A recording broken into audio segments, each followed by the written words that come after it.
Hi மக்களே, welcome back to YouTube channel. ரீசெண்டாக ஒரு ஆர்டிகல் வந்து ரிலீஸ் ஆயிருந்துச்சு. என்ன அப்படின்னா, என்ன கண்டென்ட் அப்படின்னா, சீரியலில் வந்துட்டு ஸ்டோரி மாற்றினா எப்படி ஆக்ட் பண்ண முடியும் அப்படின்ற ஒரு ஆக்ட்ரஸ் உடைய ஒரு கேள்வி. கரெக்டான இந்த கேள்வி அப்படின்னு சொல்லிட்டு, கொஞ்ச நாளைக்கு இல்லை, ரொம்ப நாளைக்கு முன்னாடியே சீரியல் வந்து குவிட் பண்ணிட்டாங்க ஆக்ட்ரஸ் அர்ச்சனா. இவங்க வந்துட்டு ஒரு நேஷனல் அவார்ட் வின்னிங் ஆக்டர் அப்படின்னு சொல்லி தான் அந்த சீரியலுக்கு ப்ரொமோட்டே வந்து ஃபர்ஸ்ட் ஸ்டார்டிங்கில் பண்ணாங்க. எந்த சீரியல் பற்றி பேசுகிறேன் அப்படின்னா, கரண்டாக 9:30 டெலிகாஸ்ட் ஆகிற மீனாட்சி பொண்ணுங்க சீரியல் இன் ஜீ தமிழ். ஸோ இந்த சீரியலில் அர்ச்சனா மேம் வந்து மெயின் ரோல் பண்ணுறாங்க. ஸோ ஒரு தாயை சுற்றி ஒரு 4 பிள்ளைங்களுடைய கதை அப்படின்ற மாதிரி தான் சீரியலுடைய ஸ்டோரி வந்து ஸ்டார்ட் பண்ணாங்க.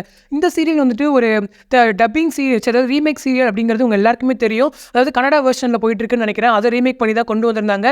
அந்த ஒரிஜினல் வெர்ஷனில் அந்த அம்மா கேரக்டருக்கு ஒரு பெரிய ஒரு ஸ்ட்ராங்கான ஒரு ஸ்டோரி வந்து இருக்கும். ஸோ அதை ஃபாலோ பண்ணி தான் மேம்டிவே ரிக்வெஸ்ட் பண்ணியிருக்காங்க. அவங்களுமே பண்ணுறோம் அப்படின்ற மாதிரி சொல்லியிருக்காங்க. பட் கொஞ்ச நாள் போக போக அவங்களுடைய ஸ்டோரி அப்படியே மாற்றிட்டு ஃபுல்லாக ஹீரோயின் ரிலேட்டடாக வந்து ட்ராக் மூவ் ஆனதால் அவங்களுக்கு எங்கப்பா ஒரு ஸ்கோப் இருக்குது அப்படின்ற மாதிரி அவங்க ஃபீல் பண்ணதா அவங்களே வந்துட்டு இல்லை என்னால் பண்ண முடியாது, நீங்கள் வேறு ஆக்ட்ரஸ் வச்சு பார்த்துக்கோங்க அப்படின்ற மாதிரி சொன்னதாக வந்து அப்டேட்ஸ் கிடச்சிருக்கு. இது நியாயம் தானே? ஏன்னா ஒரு சீரியல் வந்துட்டு ஸ்டார்டிங்கில் ஒரு ஸ்டோரி சொல்லுவாங்க. ஸோ அதுக்கப்புறம் அப்படியே மாற்றி வேறு மாதிரி கொண்டு வந்துடுவாங்க.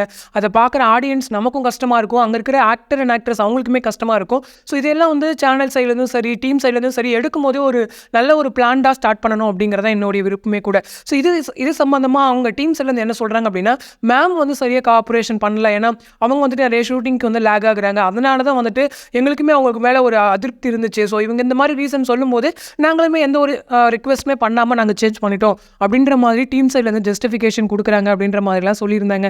ஸோ இதெல்லாம் வந்துட்டு சீரியல் இண்டஸ்ட்ரியில் நார்மலாக நடக்கிற விஷயங்கள். பட் இதெல்லாம் வந்துட்டு ஒரு சீரியல் ஸ்டார்ட் பண்ணுறதுக்கு முன்னாடியே சேனலும் சரி, ப்ரொடக்ஷனும் சரி, நல்ல ஒரு ப்ரீ பிளான் பண்ணணும் அப்படிங்கிறது நம்ம ஆடியன்ஸாக நம்மளோட ரிக்வெஸ்ட்டுமே கூட. ஸோ இந்த அப்டேட் பற்றின உங்களோட கமெண்ட் வந்து சொல்லுங்கள். ஏன்னா ஒரு பெரிய ஆக்ட்ரஸ்க்கு இந்த ஒரு நிலைமை அப்படின்னா, சின்ன சின்ன ஆர்டிஸ்ட்லாம் எவ்வளோ பேர் சொல்லாமலாம் இருக்காங்க. ஸோ நமக்கு நிறைய பேர் சொல்லியும் இருக்காங்க, சொல்லாமல் இருக்காங்க. நமக்கு தெரிஞ்சவங்க பல பேர் இருக்காங்க, தெரியாதவங்களும் பல பேர் இருக்காங்க. ஸோ இதெல்லாம் வந்து டீம் சைட் பண்ணணும், சேனல் சைட் பண்ணணும் அப்படிங்கிறது என்னோட ரிக்வெஸ்ட். ஸோ இந்த அப்டேட் பற்றின உங்களோட கமெண்ட் செக்ஷனில் சொல்லுங்கள். அடுத்த இன்ட்ரெஸ்ட் கம்ப்ளீட்டோட நெக்ஸ்ட் வீடியோ மீட் பண்ணுறேன். தேங்க்ஸ் ஃபார் வாட்சிங் அண்ட் பை.